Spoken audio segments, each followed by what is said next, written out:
Irmãos, graça e paz. Vamos abrir nossas Bíblias? Josué, capítulo 24. Josué 24, versículo 15.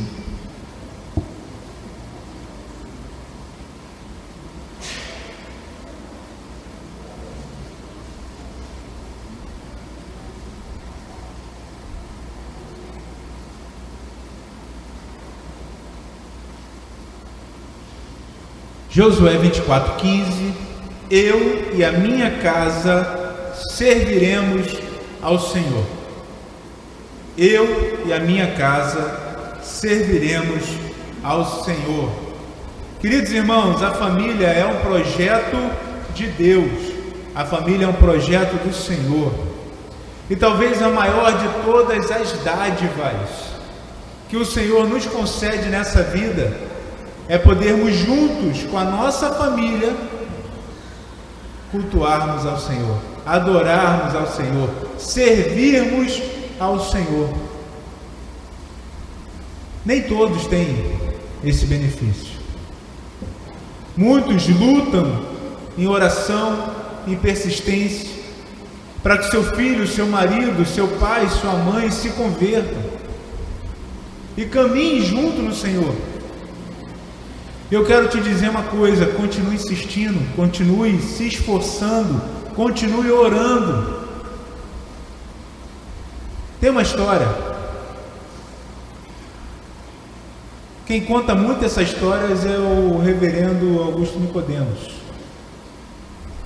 A senhora, ela orava pela conversão do seu marido a vida inteira. Ela morre sem ver a conversão do seu marido. Passado alguns anos após a sua morte, aquele homem se converte, vira um grande homem de Deus, se tornou presbítero de uma igreja presbiteriana. E aí ele, logo após a sua morte, o pastor falava mais ou menos assim: eu queria estar lá para ver a grande surpresa que ela vai ter de vê-lo chegar também no paraíso. Irmãos, o maior benefício é juntos e nessa vida cultuarmos a Deus com a nossa família. Mas nem todos vamos ter esse privilégio. Mas não podemos desistir. Precisamos continuar sendo exemplo na nossa casa, dedicando a nossa vida em oração, em clamor ao Senhor, em dedicação para aquela pessoa, para que ela se converta. E por fim, resta somente confiar. A obra está na mão de Deus. É Ele que converte, é Ele que transforma as vidas, é Ele que muda toda a história. Mas eu quero hoje conversar com vocês em alguns textos, para nós irmos construindo esse pensamento que a família é um projeto de Deus. Então, Efésios, capítulo 5, do versículo 25 ao 29. E dentro da família, um projeto de Deus, esse é o primeiro ponto: a família como um plano divino. Efésios, carta de Paulo à igreja em Éfeso, capítulo 5, do versículo 25 ao 29. Parte desse texto foi lido semana passada.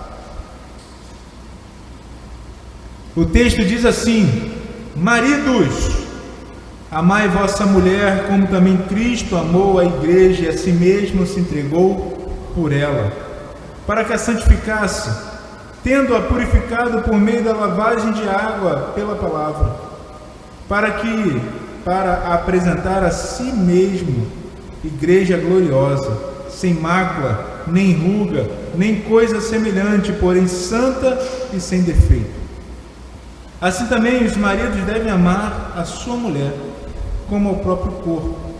Quem ama a esposa a si mesmo se ama, porque ninguém jamais odiou a própria carne, antes a alimenta e dela cuida, como também Cristo faz com a igreja.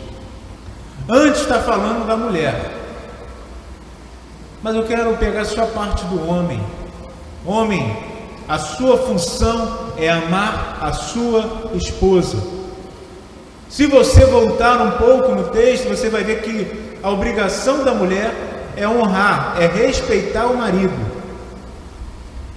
Quem tem a função no casamento de amar é o homem. Só que não é qualquer amor. É um amor que se coloca como Cristo em relação à igreja. É um amor que vai se sacrificar pela sua casa, pela sua família, pela sua esposa. É um amor que vai lutar para santificar a vida da sua esposa. E a gente pode começar a estender isso para toda a família. É função do homem agir como homem, liderar a sua casa, ser o sacerdote do seu lar e se colocar à frente de todos os perigos, à frente de todos os problemas, à frente para proteger a sua esposa.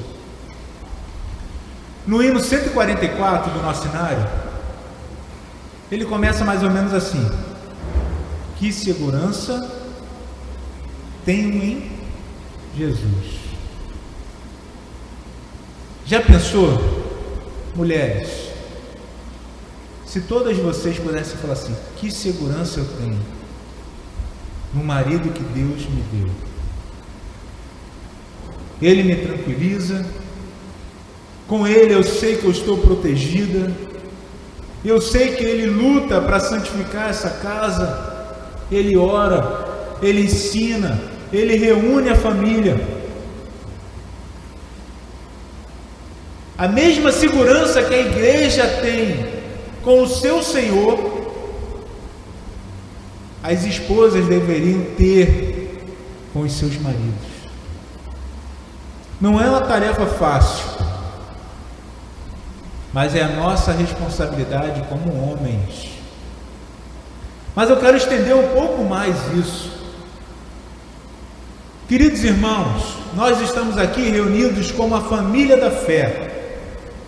Somos uma grande família, e nessa família, igreja, vão ter líderes. Não que eles vão se sacrificar em prol da igreja, porque quem fez o sacrifício foi Jesus. Sacrifício único e perfeito. Mas os líderes, eles vão deixar, muitas vezes, o tempo com a sua família para se dedicar na obra do Senhor e na sua vida.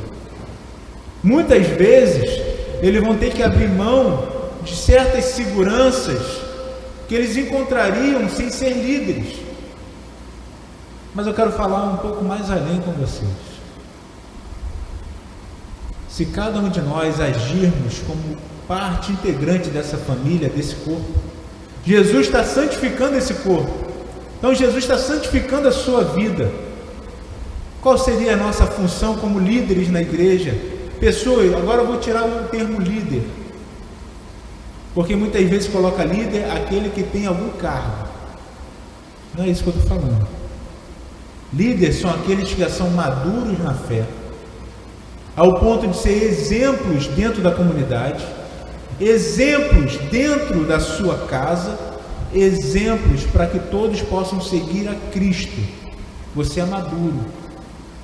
Então você consegue, como um ser maduro em Cristo, você consegue relevar as dificuldades dos seus irmãos. Nem todos estão no mesmo nível, irmãos, de conhecimento. E muitas intrigas, brigas e lutas na nossa casa, assim como na nossa igreja, podem ser resolvidas simplesmente com posições maduras de uma única pessoa. Existe um ditado popular que fala mais ou menos assim: quando um não quer, dois. Mas muitas vezes nós queremos a briga, nós queremos a confusão, muitas vezes nos alegra viver nesse ambiente, Mas como assim, pastor? Nos alegra viver nesse ambiente?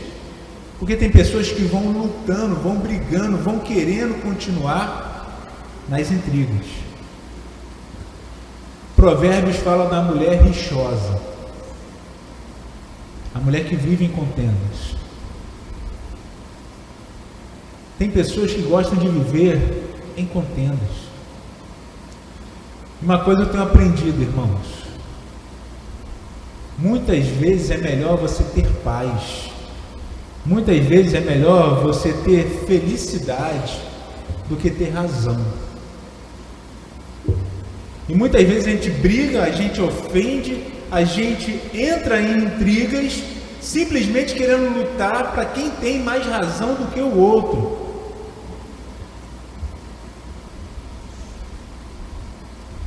E nisso nós vamos ver aquelas questões falando assim: família é algo complicado. Igreja é um lugar de pessoas difíceis, e é realmente. Porque aqui é um local que se reúne todo tipo de pessoa, e muitas vezes você espera que essas pessoas sejam convertidas, e você vem muitas vezes desarmado para uma conversa, para um ambiente, porque você acha que aqui está reunido todos os santos. Eu quero te dizer uma coisa: no mesmo lugar que tem trigo também tem joio. No mesmo lugar que tem santos também tem os impuros. No mesmo lugar que tem salvos tem não salvos. Igreja é esse local, irmãos. Você sabia que você pode ter um pastor e esse pastor não ser salvo? Você sabia que muitos podem estar realizando milagres, feitos extraordinários, e não conhecerem a Cristo? Mas de onde o Senhor está tirando isso, pastor? Naquele dia vão chegar diante de Jesus: Senhor, no teu nome eu expulsei demônios.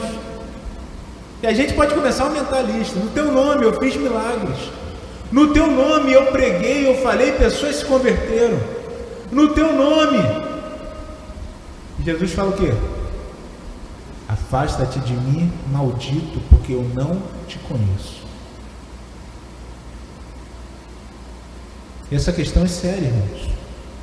A família é um plano de Deus, a igreja é um plano de Deus, as pessoas são planos de Deus.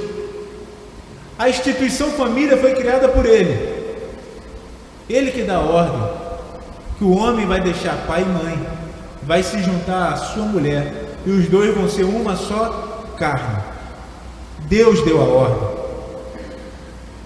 Foi o próprio Deus que vem e institui uma comunidade, um povo dele. Tanto na nossa casa como família, como na igreja, como essa grande família, tem problemas, tem dificuldades, tem pessoas atuando fora do papel que foram chamadas, tem pessoas negligenciando o seu chamado e a sua posição, e outras fazendo várias coisas para tentar suprir as necessidades, mas fazendo coisas fora da sua ordem, fora do seu chamado. Irmãos, entenda o seguinte: quando o homem não faz o papel do homem, a mulher vai agir na sua casa. Só que isso não vai fazer bem para ela.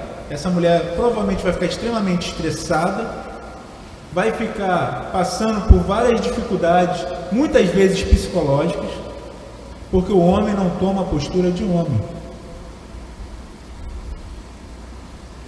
Agora, na igreja é a mesma coisa.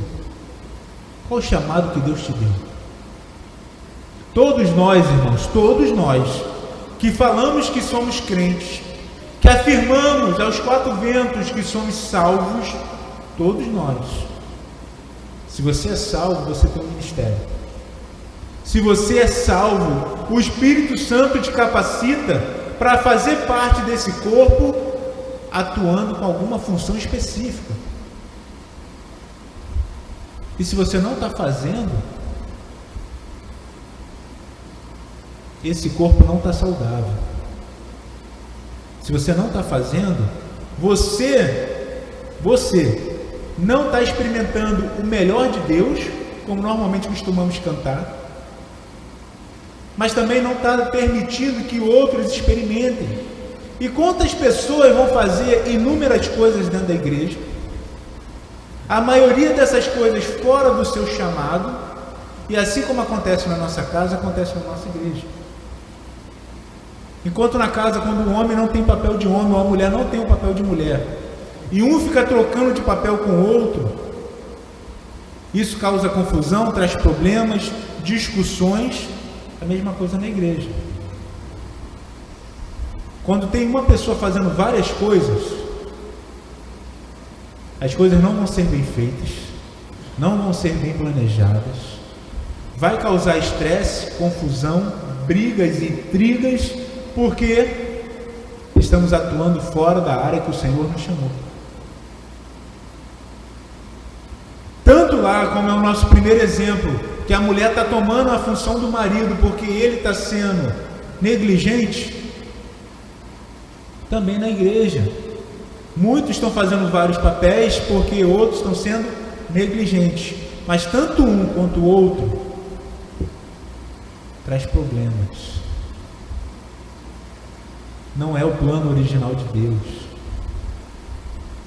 Vai ter dificuldades, vai ter lutas. Queridos irmãos, Jesus veio e morreu naquela cruz, pagou o alto preço, o preço da nossa reconciliação com o Pai, e em Cristo nós somos transformados, regenerados. Em Cristo a nossa vida muda, a nossa história é uma nova história, há um novo nascimento. E Ele fez todo esse sacrifício para ter uma igreja disfuncional.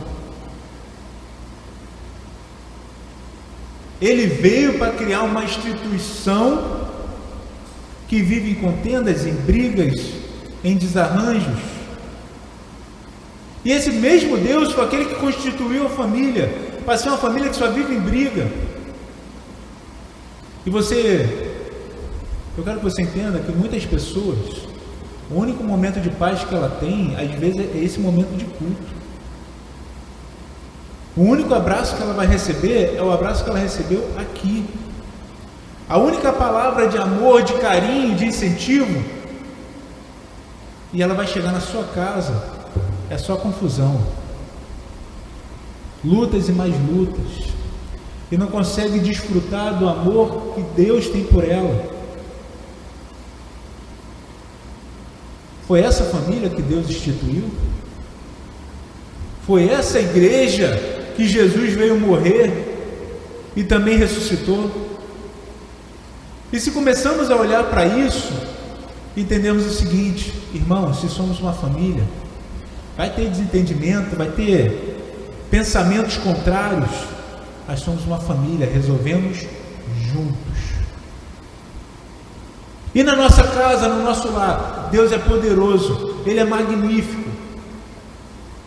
E a nossa oração, a nossa insistência, a nossa luta é que você tenha paz também na sua casa. Como foi o nosso primeiro texto de Josué, que você e a sua casa sirvam ao Senhor.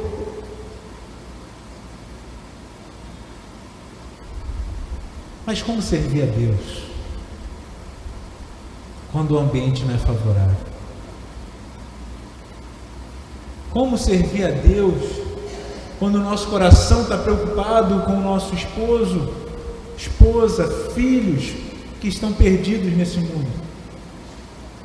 Como servir a Deus quando estamos na igreja, entramos nesse ambiente e olhamos as situações e várias coisas fora do lugar? Poucos fazendo o papel de muitos. A gente precisa acertar a nossa casa e acertar a igreja. Mas eu quero te dizer, para você entender uma vez por todas, O seu primeiro e primordial ministério é na sua casa. E se você tiver que abrir mão de coisas que você faz aqui, igreja, ou na obra do Senhor, para cuidar da sua casa, cuide da sua casa. É o seu primeiro ministério. Tanto que para eleição de oficiais, normalmente se lê, mas muitas vezes não se cumpre. Que aqueles homens que vão ser eleitos, que primeiro eles pastoreiem, eles administrem a sua casa de maneira digna, antes de querer assumir algum cargo na igreja. Queridos irmãos, a família é o plano de Deus. A família é um projeto de Deus. E em segundo lugar, o poder da oração em família. Filipenses capítulo 4, versículos 6 e 7.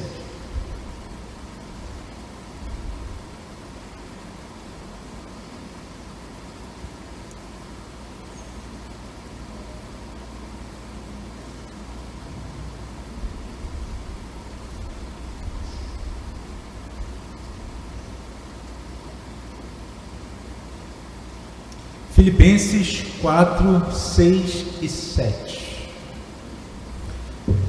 E nesse texto eu quero ler com calma com você. Vamos ler um versículo e depois o outro. Não andeis ansiosos de coisa alguma. Não andeis ansiosos de coisa alguma. Você consegue não ter ansiedade? Muitos tomam medicamentos para ansiedade, perdem o fôlego, ficam nervosos. Ansiedade é um reflexo do nosso corpo por falta de confiança.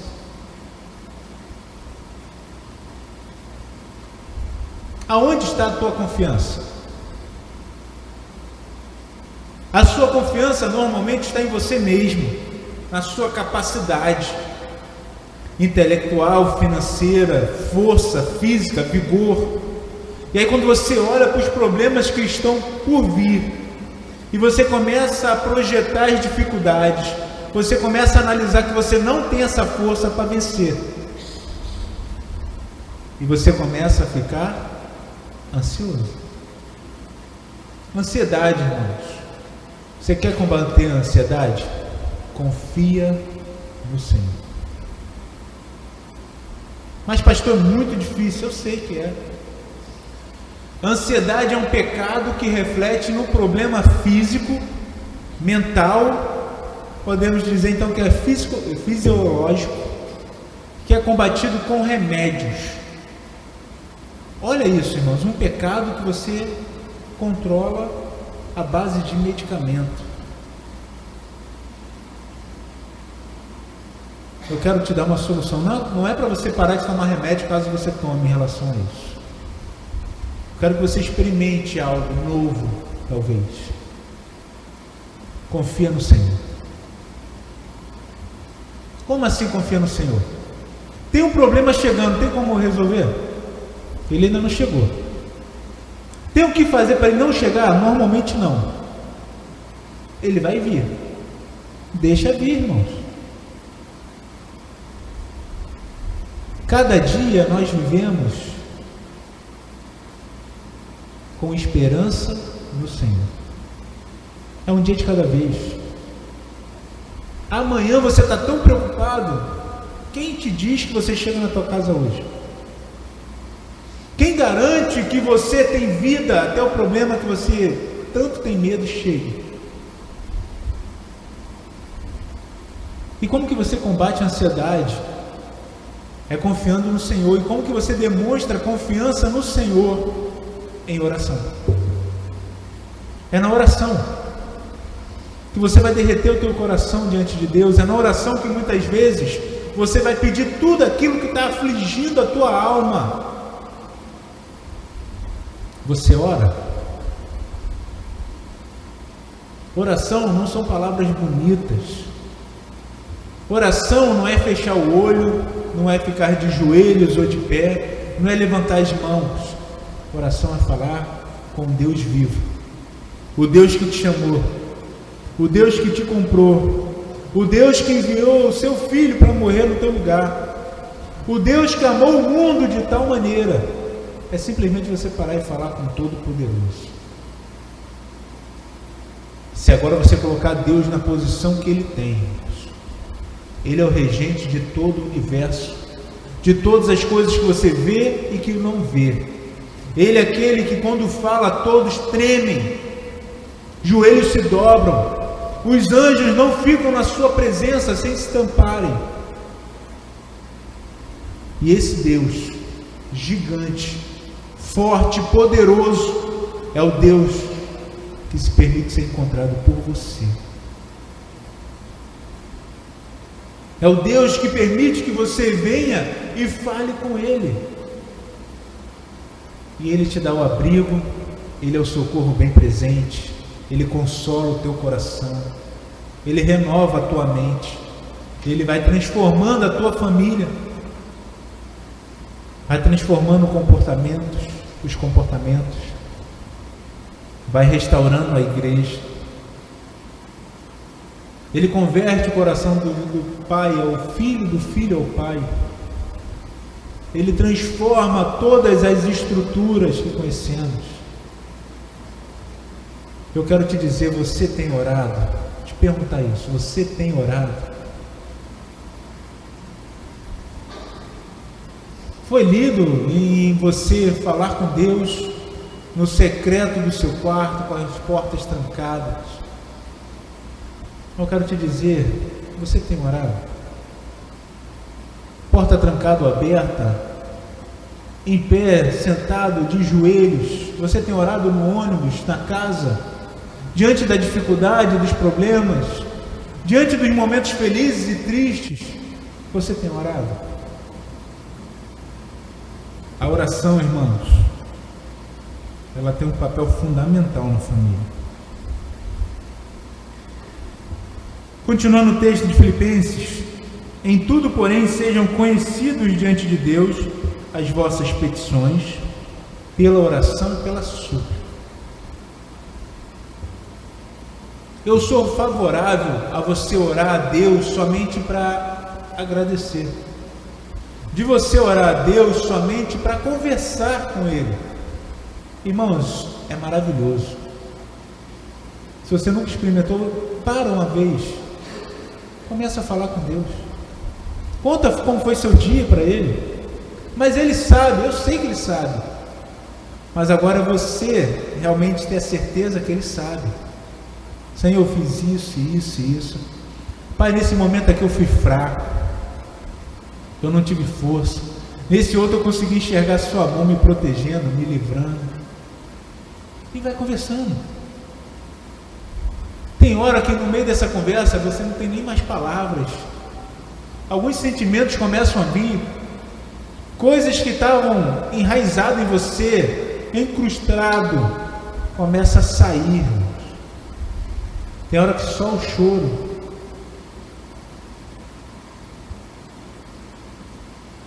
Falar com Deus é maravilhoso. Mas esse texto está tratando de quando você está com ansiedade. O seu filho não é convertido e está se perdendo. O seu marido, você insiste tanto, anos e anos orando, você não vê nada sendo transformado na vida dele. E às vezes bate o desânimo, a ansiedade. Senhor, o que vai ser da minha casa, da minha família?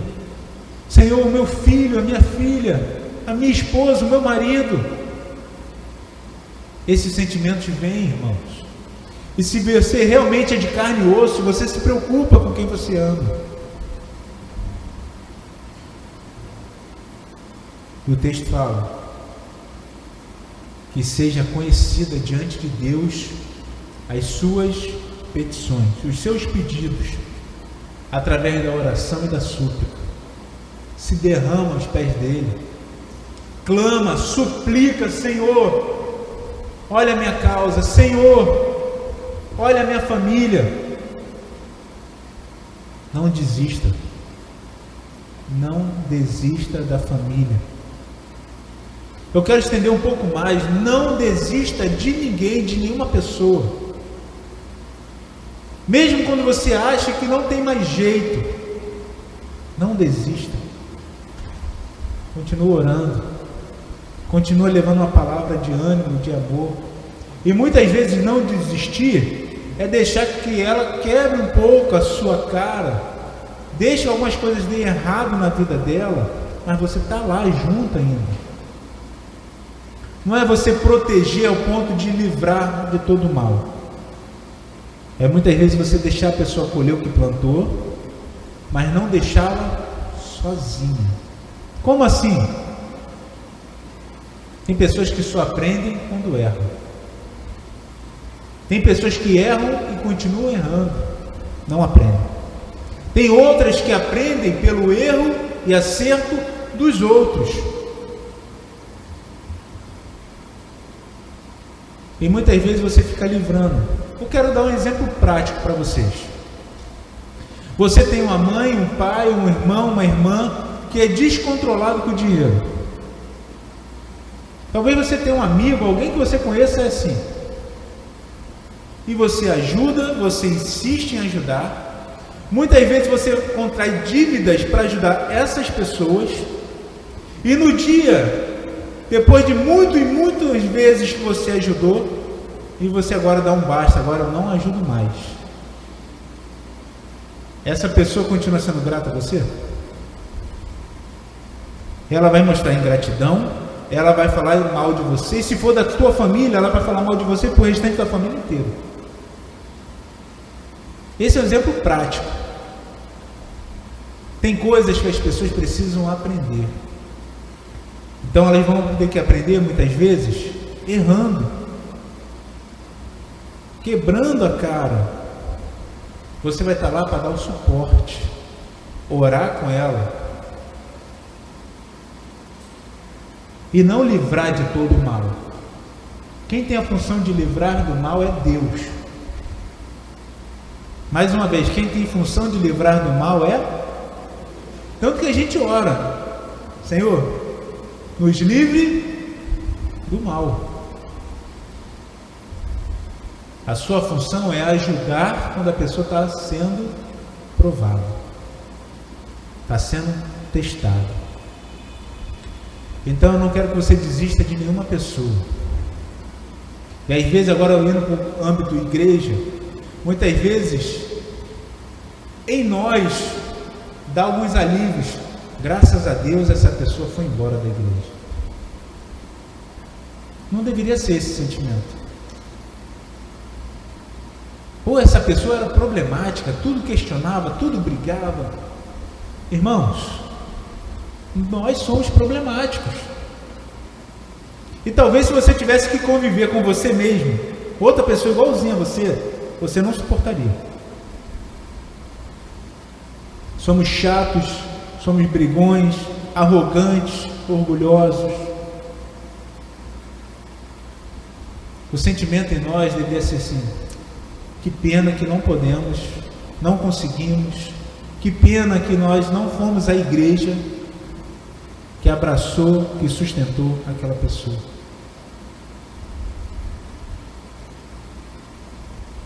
Igreja é o local para receber a todos. Talvez o culto mais... Vou tentar formular de uma maneira melhor. Talvez a gente vai começar a ver a função de igreja como igreja no dia que a gente chegar no culto. Vai ter o jovem e o idoso, vai ter o tatuado ou não tatuado, vai ter aqueles de várias classes, de várias formas, de várias idades, todos reunidos no mesmo ambiente, porque só a igreja reúne todas as pessoas juntas.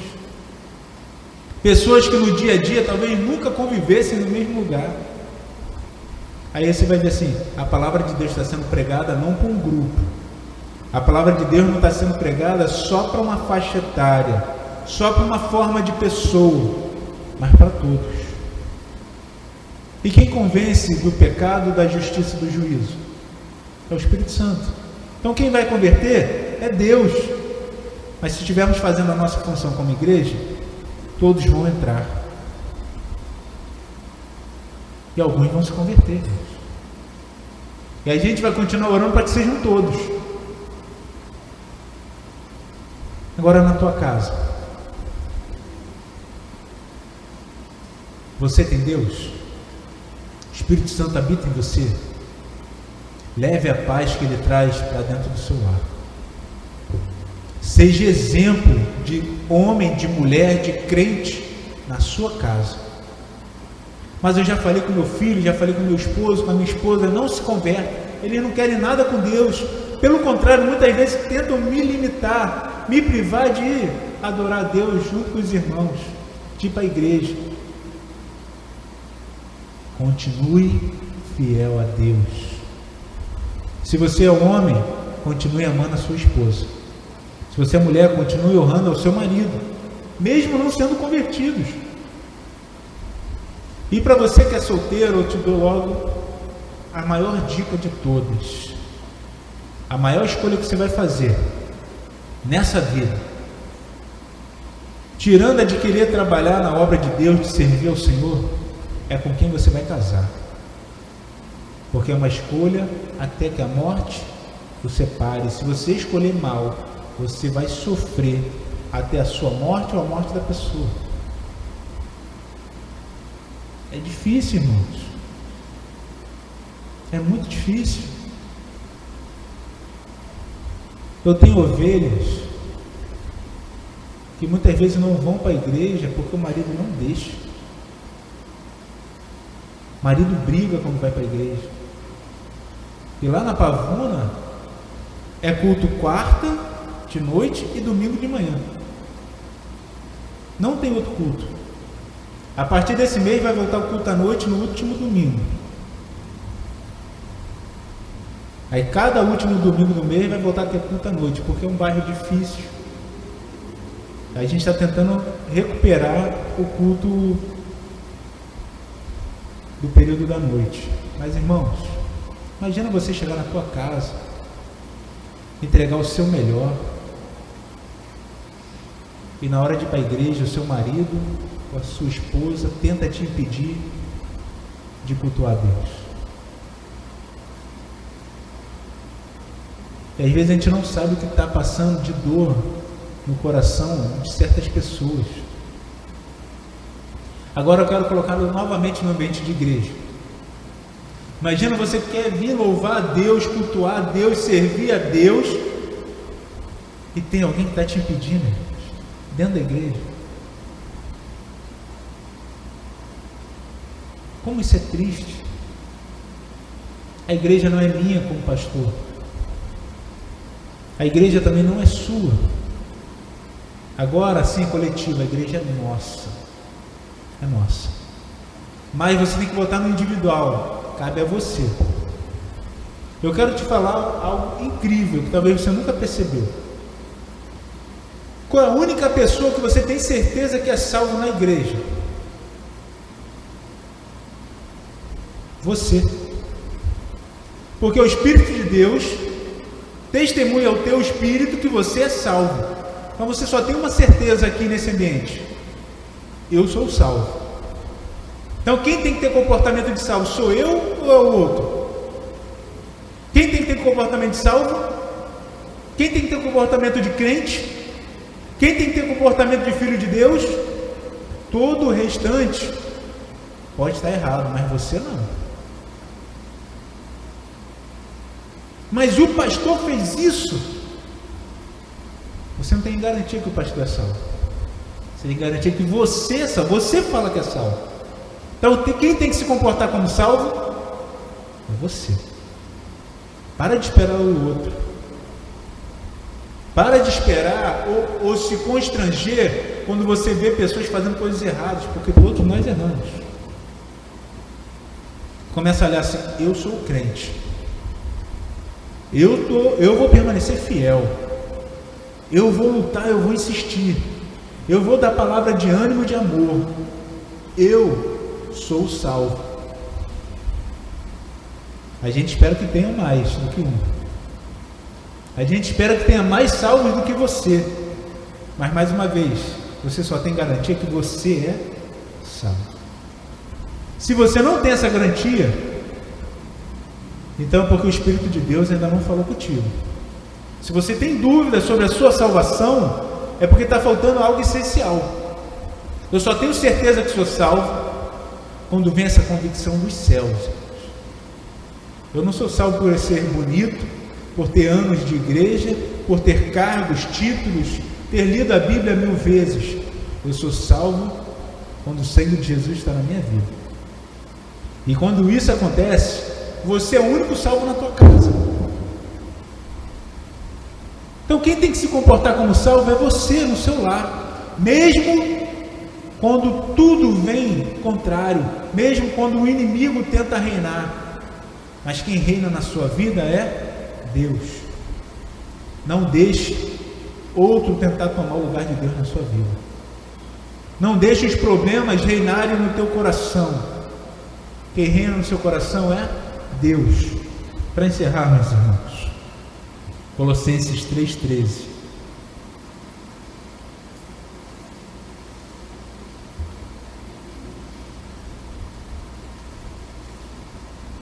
Falei com a Shirley quando ela me convidou.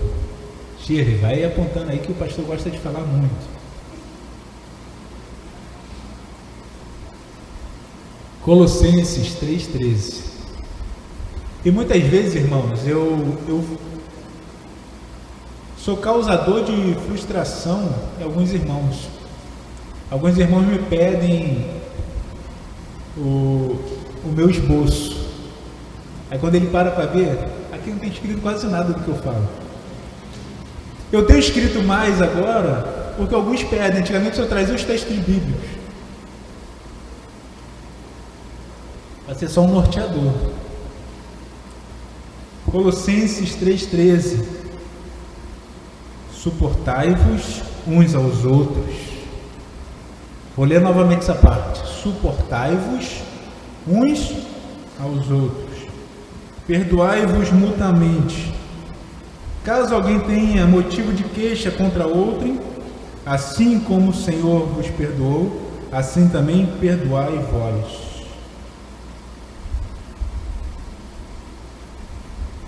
Irmãos, o que é suportar um ao outro? Não é aquela questão, meu irmão é chato, eu tenho que suportá-lo. Não.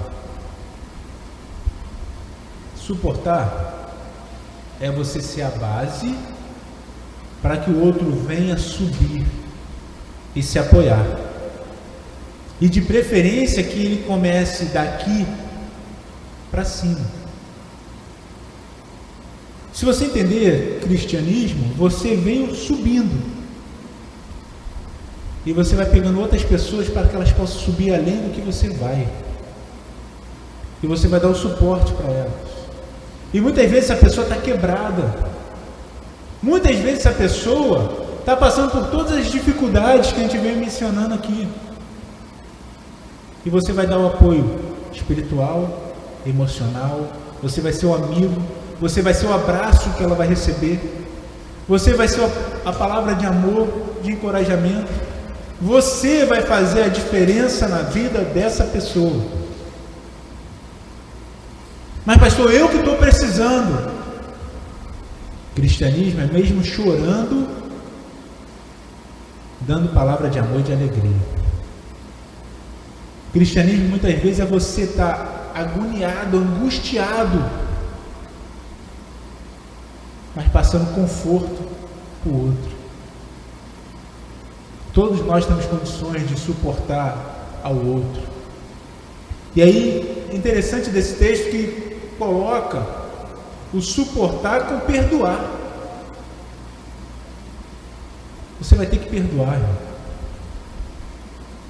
Mas me ofendeu, falou da minha família, fez isso, fez aquilo.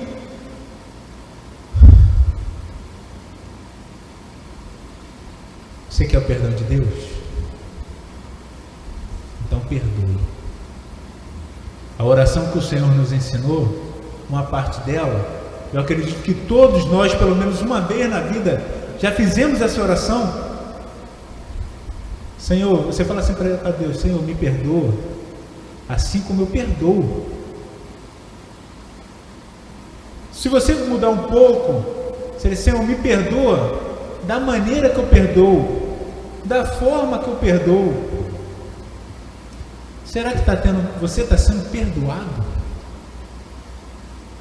Família é isso, irmãos, é perdoar, é suportar ao outro. Mas hoje meu marido me tirou do sério, falou coisas que me fez chorar.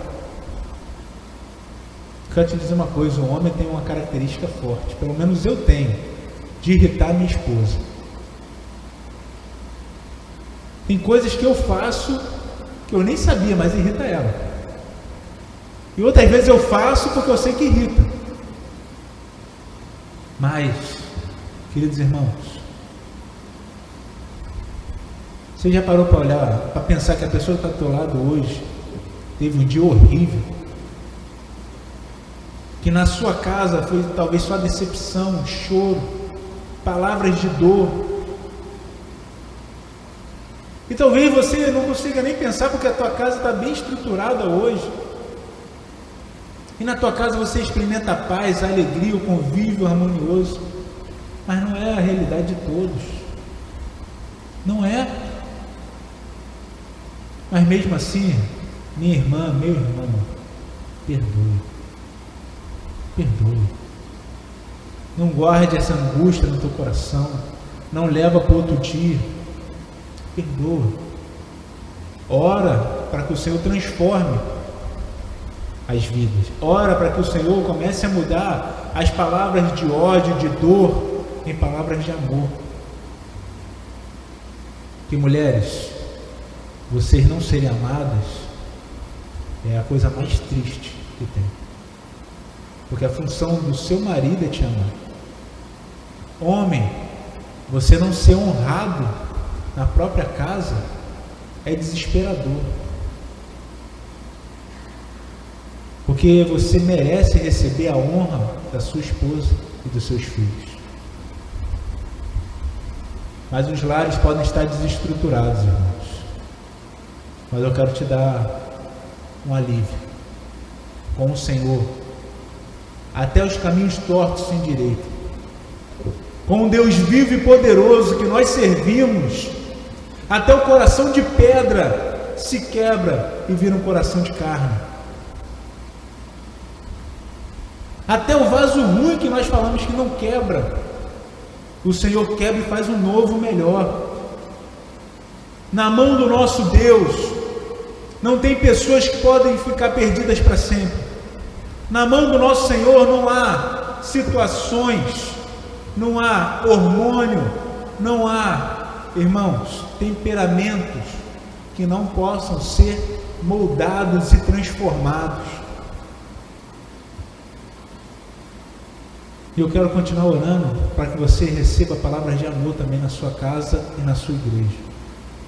Palavras de incentivo. Que vocês, mulheres, sejam amadas nas suas casas. Mas também recebam um amor aqui, um amor diferente. Mas também sejam amados aqui. Homens, a minha oração é que vocês sejam honrados. Honrados pelos seus filhos, honrados pela sua esposa, mas que você conduza como homem o seu lar. Agora, queridos irmãos, nos basta confiar em Deus. Confiar nele, para que a minha salvação faça diferença na minha casa e na minha igreja. Que a minha oração seja ouvida e atendida, para que ele transforme a minha casa e a minha igreja. E assim nós falarmos o nosso texto inicial de Josué 24:15. Eu e minha casa serviremos ao Senhor. Que o Senhor te dê esse benefício. E que aqui também você possa falar: eu e a minha igreja servimos ao Senhor. Que a paz esteja na tua casa. Que a sua família seja estruturada. Que vidas sejam convertidas, a começar do seu lar. E que você possa experimentar, meu irmão e minha irmã, como é ter uma família abençoada. E se essa família você ainda não tem lá, no seu lar, na sua casa, que você possa experimentar a família abençoada aqui na igreja. Você realmente seja amado como um irmão e uma irmã na fé. Em nome de Jesus. Amém.